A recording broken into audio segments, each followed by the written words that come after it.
as well as causing the deaths of more than 6.9 million people and completely reshaping the global socio-economic landscape.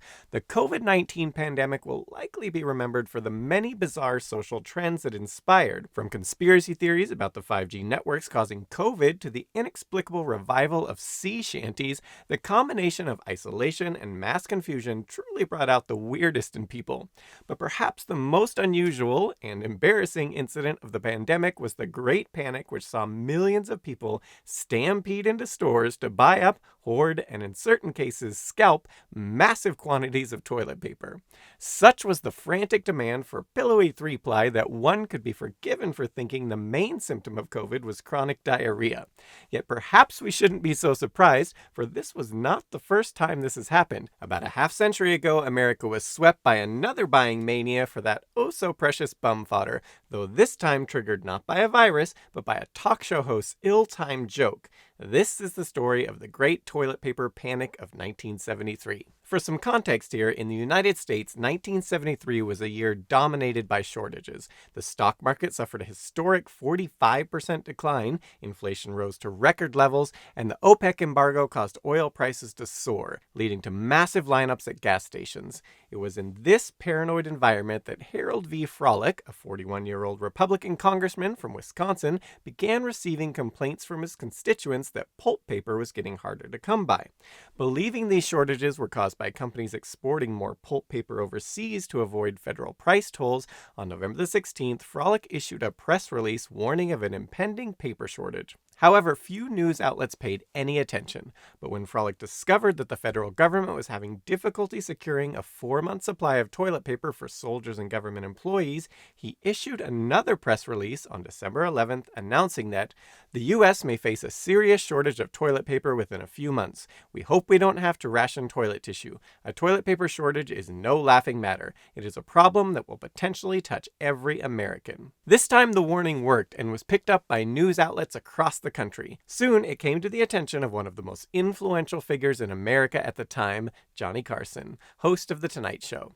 On December the 19th, Carson included the story in his show's opening monologue, joking that, of all the shortages we have, there's a gasoline shortage. You know what else is disappearing from the supermarket shelves? Toilet paper. You can laugh now. There is an acute shortage of toilet paper in the good old United States. We gotta quit writing on it, but I want to tell you, it is serious. I just saw a commercial where a Mrs. Olson comes in with a shopping bag and a housewife says, "Forget the coffee, just give me the shopping bag." While intended as a throwaway joke, the bit had an immediate effect as Carson's audience of nearly 20 million rushed out to buy up as many of the supposedly dwindling rolls as possible. The stores across the country soon found themselves overwhelmed by frantic customers who snapped up toilet paper faster than it could be restocked. When one Seattle store ordered 21 extra cases but received only 4, it was forced to ration its supplies, further fueling rumors of a nationwide shortage. And despite retailers limiting customers to 2 to 4 rolls each, or raising prices from 39 to 69 cents per roll, toilet paper and other paper products like towels and disposable cups continued to fly off the shelves. 1 week after Carson's fateful monologue, the panic still showed no signs of letting up, with the St. Petersburg Times in Florida reporting on December 27th that toilet paper has become the Suncoast's latest shortage as shoppers are finding themselves faced with empty supermarket shelves and rationing.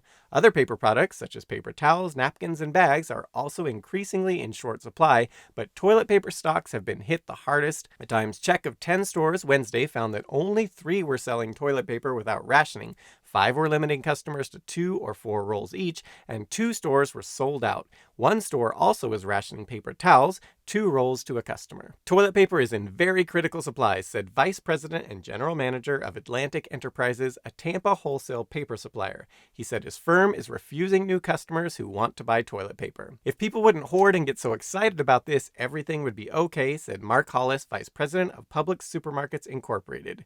Indeed, in a development that should be very familiar to us today, in some regions, a black market for toilet paper emerged, with enterprising scalpers buying up and charging exorbitant exorbitant sums for a few precious rolls. And in one widely circulated story, a Miss Claire Clark of Jenkintown, Pennsylvania asked guests to bring toilet paper to her baby shower in lieu of gifts. Upon returning from his holiday break, Johnny Carson was horrified to learn of the nationwide panic his casual joke had triggered and opened his next monologue with an apology. "I don't want to be remembered as the man who created a false toilet paper scare. I just picked up the item from the paper and enlarged it somewhat. There is no shortage." But of course, by this time, there really was a serious shortage, one caused by Carson himself. It would be another month before the most trusted voice in American news, CBS's Walter Cronkite, finally set the record straight. The Scott Paper Company, citing panic buying on the retail level, said today it is implementing an allocation system for the national distribution of toilet tissue. A Scott spokesperson said unfounded rumors of a shortage has caused excessive demand at retail outlets.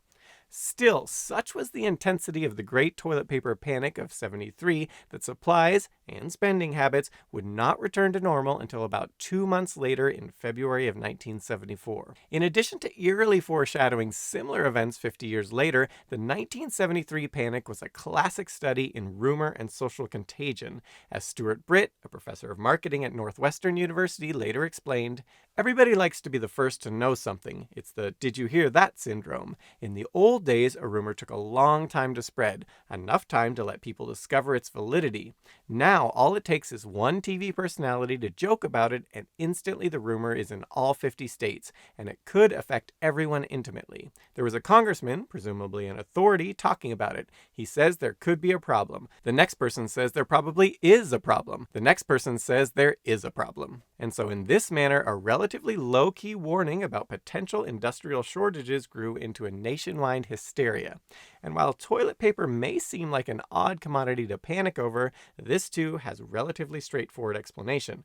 According to Boston University economics professor Jay Zagorski, the urge to hoard seemingly innocuous items is rooted in the so-called zero-risk bias, whereby people prefer to completely eliminate risk and uncertainty in one specific area of their lives rather than take steps to reduce greater overall risks. He states, "When there's uncertainty in the world, people would like to eliminate some of that uncertainty, so buying toilet paper ensures that at least one act in their life is completely taken care of." This effect, already powerfully demonstrated in the shortage-racked 1970s, would only be intensified by the overwhelming uncertainty of the early COVID pandemic. In a world where nearly every facet of life, from work and school to simple social interaction, was being turned upside down, at least we could all take comfort in knowing that our behinds could be wiped.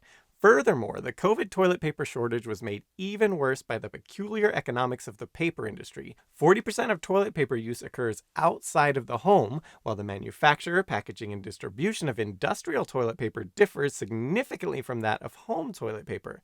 Thus, when a large portion of society suddenly started working from home, the toilet paper industry struggled to adapt to the accompanying shift in consumption. Of course, there is a much simpler solution in toilet seat add-on bidets that take only about 10 minutes to install with no special tools other than a screwdriver and a wrench needed, and those are generally included. These toilet seat bidet add-ons also cost only about what 2 to 3 packs of toilet paper cost, will reduce your annual toilet paper usage massively, thus saving you money, make your local sewer workers extremely happy, while also leaving you vastly cleaner and virtually toilet paper panic-proof. Yet despite that we have had this technology for some time, whether out of habit, ignorance of a superior alternative that is inexpensive, or just sheer stubbornness, society as a whole seems disinclined to make the switch in mass. So in an effort to help convince you all to have cleaner buttholes and save some money while you're at it, allow us to mention something else. Approximately 10 million trees per year are cut down to make the world's supply of toilet paper.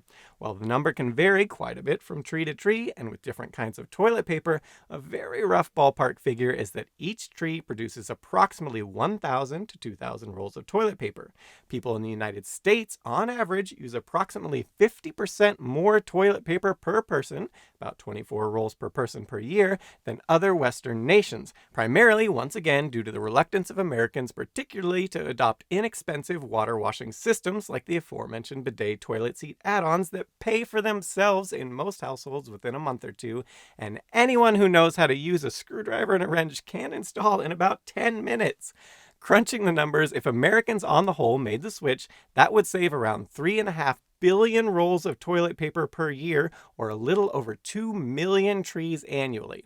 And for those thinking bidets would waste clean water, we should point out it takes about 35 gallons of water, or a typical bathtub full, to make one single roll of toilet paper.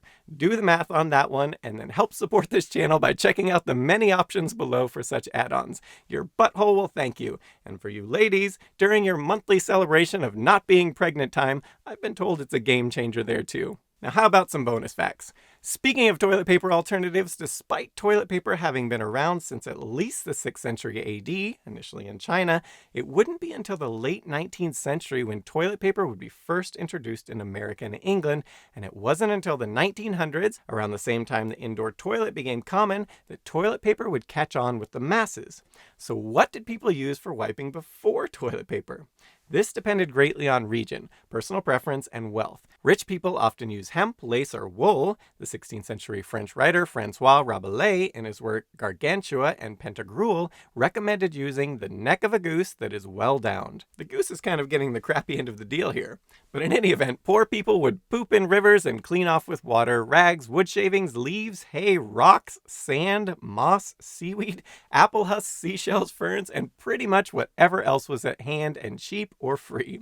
For seamen, a common thing was to use anchor cables. The Inuits and other peoples living in frigid regions tended to go with clumps of snow to wipe with, which, other than the coldness factor, is actually one of the better options, it seems, compared to many of the other above methods. Going back a ways in history, we know that ancient Romans' favorite wiping item, including in public restrooms, was a sponge on a stick that would sit in salt water and be placed back in the salt water when done, waiting for the next person. Back to America, one extremely popular wiping item for a time was corn cobs, and later Sears and Roebuck's, Farmer's Almanac, and other catalogs. The Farmer's Almanac even came with a hole in it so it could be easily hung in bathrooms for just this purpose, reading and wiping material in one. Around 1857, though, things began to change when Joseph Gaiety came up with the first commercially available toilet paper in the United States. His paper, The Greatest Necessity of the Age, Gaiety's medicated paper for the water closet, was sold in packages of flat sheets that were moistened and soaked with aloe. Gaiety's toilet paper sold for about 50 cents a pack, about $12 today, with 500 sheets in that package. This wasn't terribly popular, however, presumably because up to this point, most people got their wiping materials for free from whatever was at hand.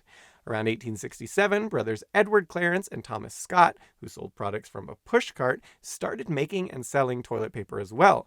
They did a bit better than Gaiety. Their original toilet paper was much cheaper, as it was not coated with aloe and moistened, but was just rolls of somewhat soft paper, often with splinters. As the indoor flushable toilet started to become popular, however, so did the toilet paper. This is not surprising, considering there was nothing really to grab in an indoor bathroom to wipe with, unlike outdoors where nature is at your disposal. The age-old Farmer's Almanac and similar such catalogs were also not well suited for this purpose because their pages tended to clog up the pipes in indoor plumbing.